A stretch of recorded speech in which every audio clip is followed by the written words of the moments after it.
लिखेगा, लेकिन पश्चिमी जर्मनी ने तो अपनी रक्षा का भार दूसरों पर छोड़ दिया है। उसने अपनी पूरी शक्ति इस बात पर लगा दी है कि अधिक से अधिक उत्पादन किया जाए। आपने जो समय दिया उसके लिए मैं आभार प्रदर्शन करता हूँ और आपका धन्यवाद करता हूँ। अध्यक्ष जी, जिस समय पाकिस्तान ने भारत पर हमला किया था उस समय उन्होंने देश की रक्षा के लिए महत्वपूर्ण कार्य किया था।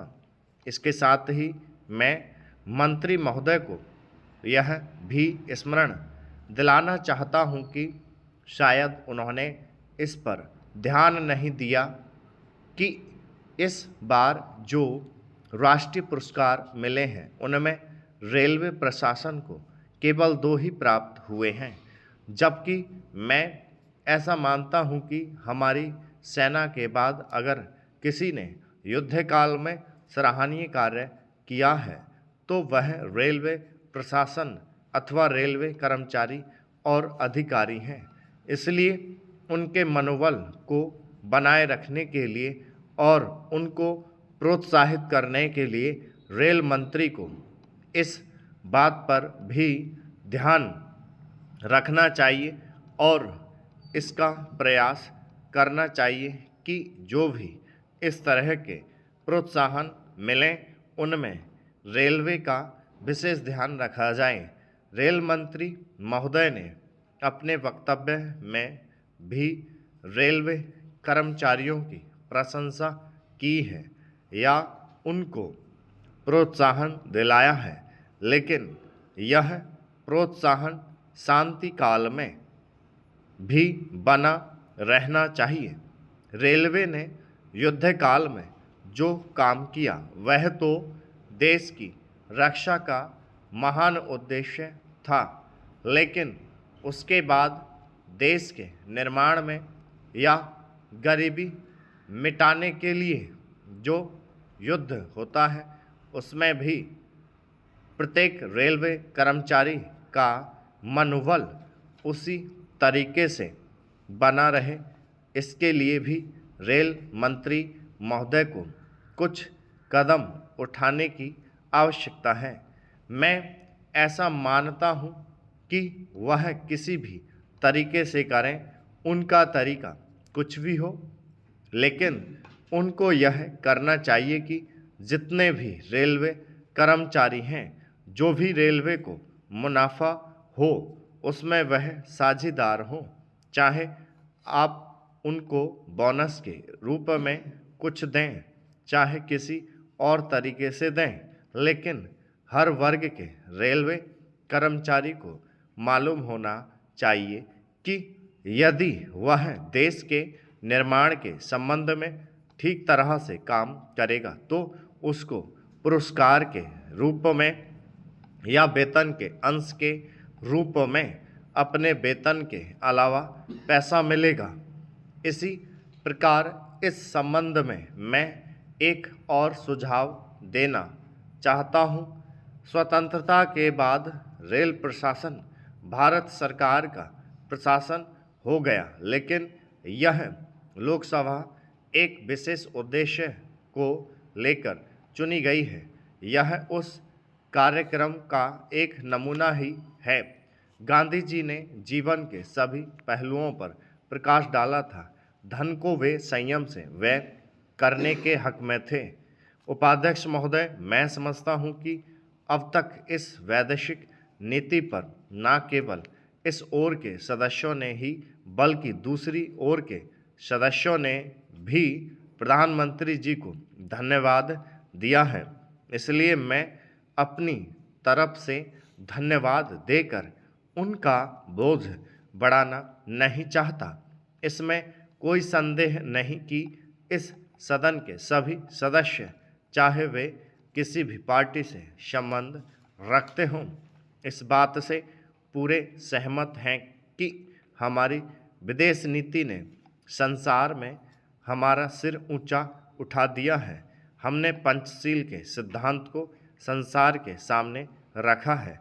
यदि हम उसके आधारभूत सिद्धांत पर दृष्टिपात करें तो हमको पता चलता है कि हमने संसार में एक जो सबसे बड़ा काम किया है वह यह है कि हमने तनाव को कम करने का प्रयत्न किया है।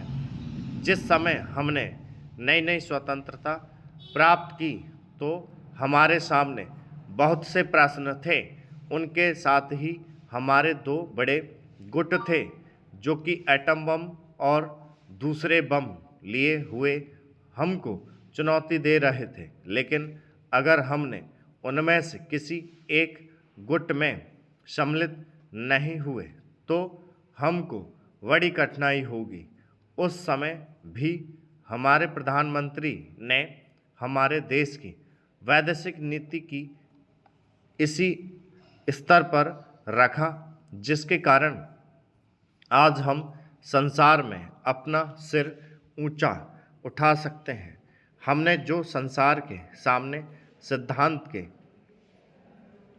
बारे में रखा उसका सबसे बड़ा फल यह हुआ कि एक सम्मेलन हुआ जिसकी ओर मैं आपका ध्यान दिलाना चाहता हूँ। इस सम्मेलन में बड़े उत्साह के साथ संसार के 29 राष्ट्रों ने जो कि एशिया और अफ्रीका में संबंध रखते थे यह घोषणा की कि हम संसार में तनाव कम करना चाहते हैं और साथ ही हम यह चाहते हैं कि संसार में जो विभिन्न सामाजिक और आर्थिक नीतियां हैं वे साथ साथ चल सकें। हमारी वैदेशिक नीति में जो सबसे महत्वपूर्ण चीज़ है वह है सह अस्तित्व की भावना। उसी भावना के फलस्वरूप हम देखते हैं कि आज कोरिया का युद्ध नहीं हुआ जो कि एक तीसरे विश्व युद्ध के रूप में परिवर्तित हो सकता है। हमारी इस नीति के कारण हमारे अमेरिकी मित्र हमसे कुछ अप्रसन्न भी हो गए। लेकिन यदि हम ऐसा ना करते तो आज संसार को तीसरा युद्ध देखना पड़ता। मैं बहुत ज़्यादा समय नहीं लूँगा, थोड़ा ही लूँगा। उपाध्यक्ष महोदय, मैं निवेदन कर रहा था कि जब हम कोई प्रश्न उठाएं तो यह देखें कि हम इसमें से कहाँ तक बढ़ा सकते हैं। किसी चीज़ का मूल्य क्या हो, महंगी पड़े या सस्ती पड़े, इसको हमें विशेष नहीं देखना है। गांधी जी ने कितनी ही बार हम लोगों को यह बात समझाई कि मूल्य किसी चीज़ का रुपए पैसे में क्या है, यह कोई महत्व की बात नहीं है। आप जानते होंगे कि एक वस्तु जो कि हमारे देश में बहुत सस्ती मिलती है वही वस्तु दूसरे देश में महंगी मिलती है। इतना निवेदन करने के बाद अब मैं श्रम विभाग की जो रिपोर्ट है उसकी एक मद की ओर तुरंत आ जाता हूँ। जैसा कि पहले मैंने कहा, मैं समझता हूँ कि हमारे इस श्रम विभाग का महत्व दिन प्रतिदिन बढ़ेगा। बहुत से प्रश्न हैं जिनकी तरफ आपका ध्यान भी नहीं है। उन प्रश्नों को आपको लेना पड़ेगा। आप का श्रम विभाग अधिकतर औद्योगिक श्रमिकों की ओर ध्यान दे रहा है।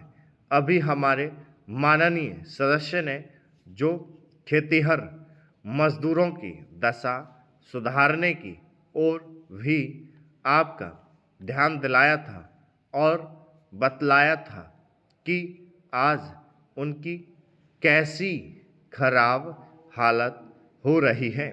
मैं उनसे पूरी तरह सहमत हूँ।